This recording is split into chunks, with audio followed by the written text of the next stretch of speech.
Thank you, Riv. And I'm sure, well, we know most people weren't expecting that result first game. Except for Zyrene. Hey, we said the series, not the first game. Exactly. There are still the plenty. first game was the series. I said 3-1. So okay, plenty of games to go. Plenty of games to go. So let's look at this matchup. And what I want to talk about here is the two very different styles that these teams approached this best of 5 with in the first game. You have CLG, multi-threat, Team Liquid, straight up team fight. I really, really, really liked Counter Logic Gaming's pick and ban. They steal the Vlad away from Phoenix, and it's Zion Spartan on Vladimir. I love Zion Spartan on carry top laners that can split push, that can apply pressure. And Zion was the best performing player on that team. That top lane, Vlad, did amazing work. Did pretty okay in the one-on-one against Piglet, got more fire in the quas, had the pressure lead, turned it into like 2-on-1 dives. That was awesome. The whole split push team comp of the 1-3-1, the Link goes sits in the bottom lane. This was all fine, and CLG had this great holding pattern of we're going to keep pressuring you, we're going to keep the map pressure up. And, 20 minutes in, they have this sort of ill-fated dive where, like, they 2-on-1 Piglet, they kill him, they get the turret, those guys back out. Zion and Smithy are safe. Bottom lane, they 3-on-1 Quas. They actually force Quas to flash away from his own turret, and they have the guaranteed kill on the inhib turret. CLG's doing a bunch of crazy, awesome things, and then Link Destiny's in. And then, the entire game goes to crap from there. But, like, the game plan of CLG was great, and I think if they can, like, keep doing that the entire series, and they'll likely win the whole thing. I like the game plans from both of them a lot. I think CLG, the fact that they ran this split push comp, like you said, against Team Liquid's comp, because Team Liquid's comp has no wave clear. Yeah. Right? It's Urgot mid. Graves will have to walk up Buckshot ulti. Yeah. They'd have to use a lot of ultis to clear side waves. So 1-3-1ing is the perfect strategy against this Team Liquid lineup. I would suggest banning the Sejuani. I agree. Because I think Sejuani is a big game changer if you are caught in chokes. And even if it is engaged on, like, you can kind of 2v3 sometimes with Sejuani and keep people off a turret very easily. Yeah.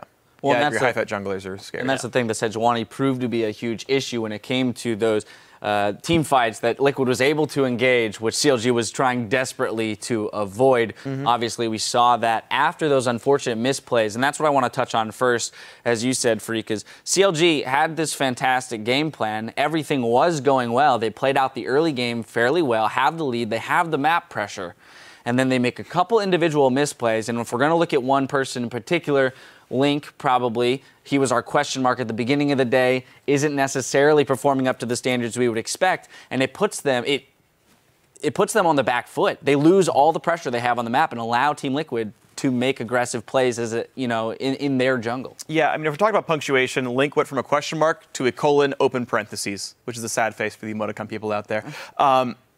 There were some good plays, like the mid lane semi-dive where he pops ult and says, oh, Sejuani and Graves are coming. Awesome play. His Destinies overall, except for the one where he dives Quas, were really good. His ganks were good. His pressure was good. He was making a lot of good things happen. And then, like, he would misstep forward and get acid hunted. Blue card, red card. Yeah, he did his best threshold impression and locked the wrong cards a lot of the time. Damage. It's just, it's heartbreaking because it's the same song and dance. It's like, Link did so damn well at the start of the split. And he's like, no, I want my spot back on the team. He tried out for his own spot and got it. And CLG had faith in him. And the beginning of the split was so good for Link. And then we get to playoffs.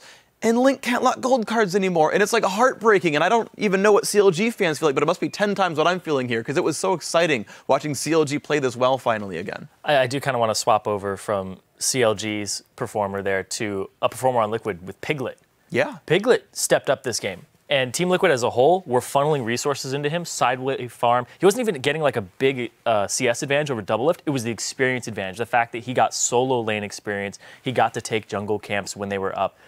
He comes up level 17 to level 14 before a crucial fight, and then he just has those base stats. He has the rank 3 ultimate across multiple people. Like, that is what Team Liquid should be doing with Piglet on the team, and it's taken them a little while to adjust to that, but it's good to see Dominate step into that role as somebody who's the facilitator of the fights, who just allows Piglet to do his job at the level that Piglet wants to do it.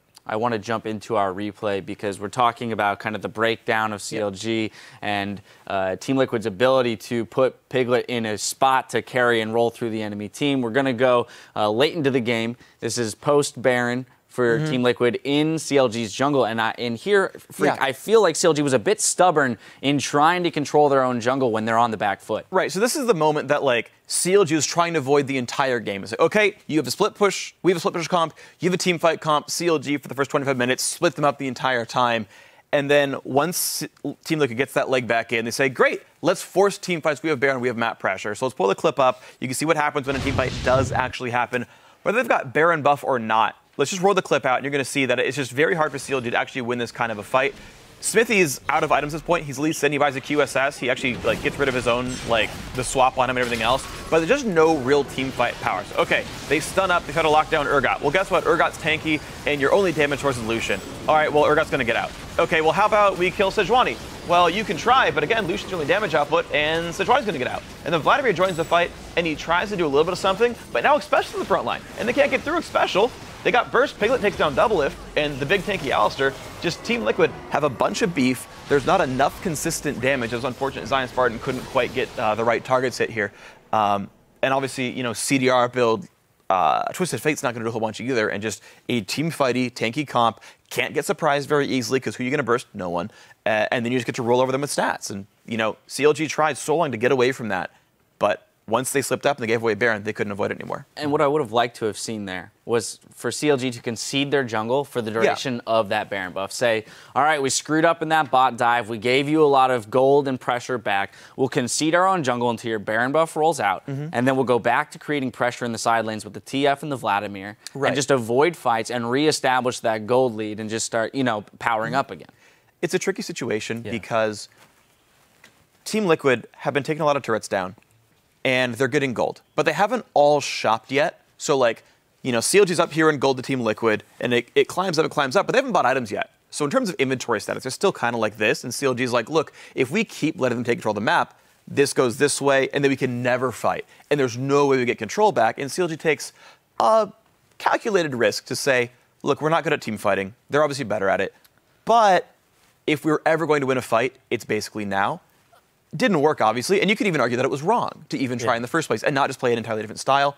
I at least understand the reason behind the thought. You want to touch on that real quick before we move on? Yeah, because there's a lot of things with that scenario when you look at them in the jungle with the Baron buff. You seed your jungle, you seed vision control. They can go between the two turrets very easily. And here's the thing is once that team has Baron buff, you can't 1-3-1 them anymore. True. For the duration of the Baron buff, you can't touch them. So this team's just going to group up as 5 and siege. Despite them not having a lot of wave clear, they now have the pressure to push up to the turret. They will take that turret. You have to walk off the turret because they will engage you. Alistar can dive you, even at an inhibitor turret. If they group up as 5, whether or not it's in the jungle or under a turret, they're going to get dove, they're going to get fought, they're going to lose multiple turrets and part of their base. So the big flaw there is the fact that they even gave up the Baron in the first place. Because once you're in that scenario with that team comp, it's almost impossible to actually get out of that scenario positive. I agree. I keep juggling around in my mind, and I don't think there's a way it's a tough call to make, and Freak, I think the point here is that, look, they're in a bad spot. They're making split-second decisions and understanding that they do have the disadvantage when it comes to the team fight. This was a calculated, this is the best opportunity we have to win a team fight. Let's take it. Because it's a 4-on-5, too, because Piglet doesn't show up until later. Exactly. And they almost get some guys off the field at the start.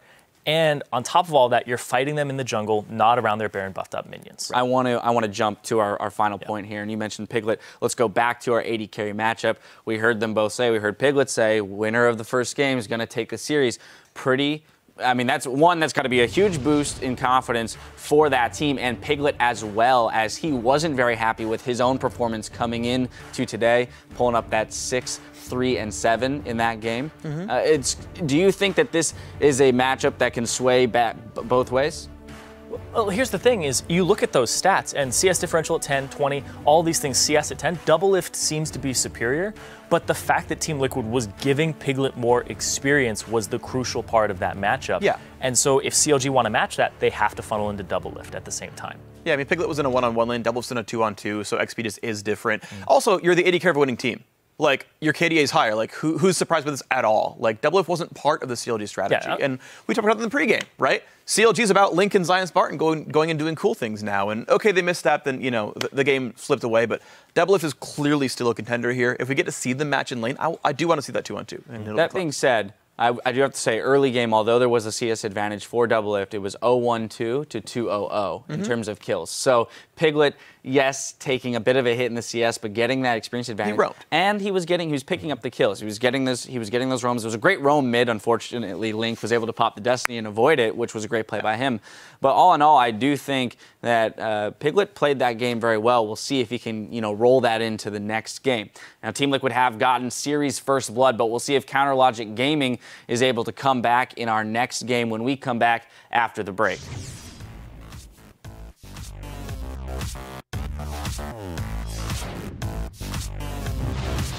The other team over there just scraped on by, right?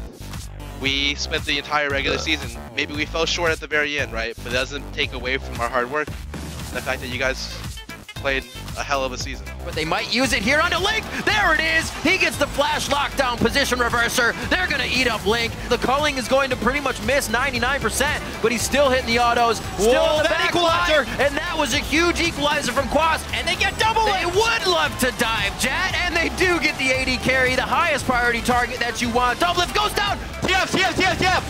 I got an ulti. We can end off this. Holy shit. We can end it. Nice. Good job, guys. Game 1 is very nicely going over to Team Liquid as they brought it back into their favor.